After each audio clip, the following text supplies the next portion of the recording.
Welcome to another lecture of pharmaceutical jurisprudence. In yesterday's lecture, we discussed about a brief introduction. I gave you a brief introduction about this particular subject, that is pharmaceutical jurisprudence.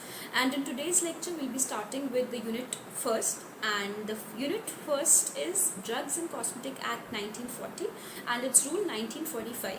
Right? So let's start. So in the name of the unit, you might be noticing two words, one being act and the other being rules.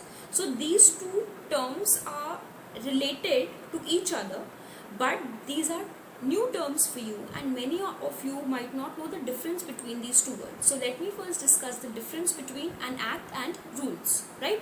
So an act is basically a law which is passed by the legislative body, and sometimes what happens, most of the acts are not complete in themselves.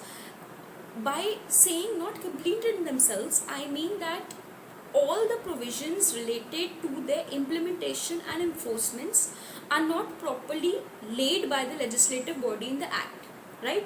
And this is when rules come into play. Rules basically help to govern the act in a proper manner, right? They are secondary in nature. By secondary, we mean to say that they do not have an existence of their own. If an act is there, only then will a rule come into play, right? So this is the difference between an act and a rule.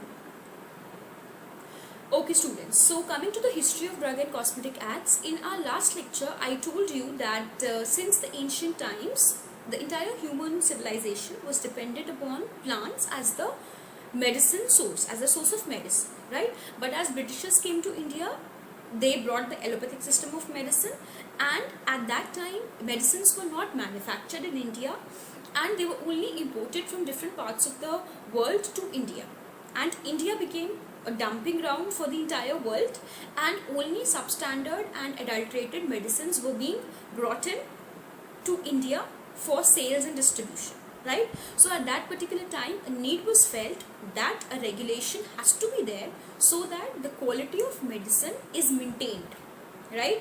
So as we all know that medicines as well as cosmetics, they, along with having a therapeutic effect, both of them have certain side effects as well, right? Even drugs have certain side effects and even cosmetics have certain side effects.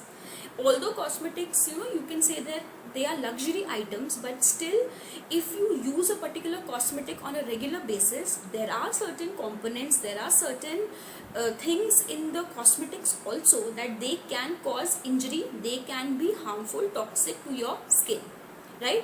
So therefore a need was felt to formulate a law which can control the quality of drugs being supplied in our country. So this Drug and Cosmetic Acts and its rule were formulated. Okay students, now talking about the objective of Drugs and Cosmetic Acts, as I explained in the previous slide, the prime objective of this particular act was to regulate the quality of medicines that are being distributed, that are being sold in our country, right? And it was also formulated to prevent the substandard and the adulterated drugs from being marketed in the country. And it also laid emphasis that only qualified people can distribute and sell the drugs in our country, right?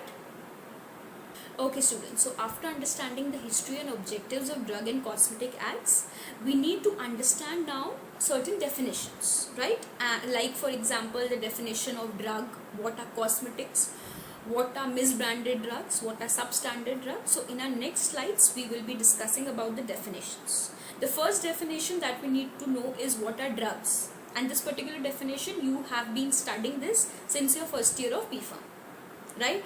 So drugs are all the medicines which are used for internal and external use for animals as well as for human beings, and they are also the substances which can be used for the prevention, mitigation, diagnosis and treatment of any disease or disorder in human beings as well as animal, and the substances which are applied to the body for repelling insects like mosquitoes, they can also be termed as drugs, right? The next definition is cosmetics. What are cosmetics? So cosmetics are basically luxury items. They are articles which are intended to be rubbed poured, sprayed to the human body for beautifying or promoting the attractiveness of that particular part of the body, right? Okay students, now coming to the definition of misbranded drugs, we'll understand in this particular slide that which drugs will you call as misbranded drugs, right?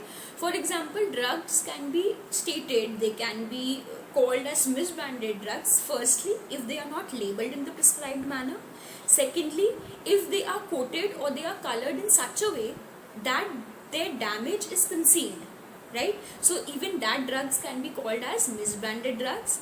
If the label or the container, it bears any statement which is misleading, right? Which is misleading and which is not given as prescribed, even those drugs can be termed as misbranded drugs, right? Now the next definition is very important, that is adulterated drugs. What are adulterated drugs? A drug can be considered as adulterated drugs if it contains either the whole or in part any filthy or any decomposed substance, then you can call it as adulterated drugs. If it has been prepared or it has been stored under very poor sanitary conditions, it can be considered as adulterated. If the drug contains any toxic substance, it can be considered adulterated because that particular drug can be injurious to health. Next, if it contains any poisonous substances, even that can be injurious to health, and that is considered as adulterated drugs. And if any drug contains a color other than one that is prescribed, even that particular drug can be considered as adulterated drug, right? Now the last definition that we need to understand is what are spurious drugs, right? So a drug is known to be spurious if it is imported under a name which belongs to another drug, right? Misleading names, same names. If it is an imitation or is a substitute for another drug, or it resembles some other drug in any manner, right? And if it has been substituted fully or in parts by any other drug substance.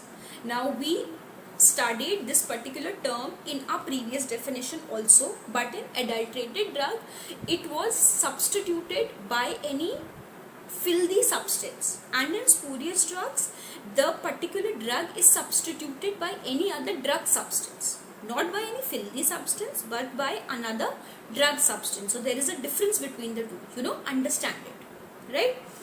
Or if it claims to be a product of a company which it is truly not, right? It does not belong to a particular company, but it claims to be a product of that particular company, then you will call it a spurious drugs, right? So this was a definition of spurious drugs. Okay students, so this was all for today, and thank you very much for giving your time. If you have any queries, any doubt, I am always there for you. You can always drop me a message, you can WhatsApp me, you can drop me a mail, or you can directly call me. I'm always there to address your queries. Thank you so much once again.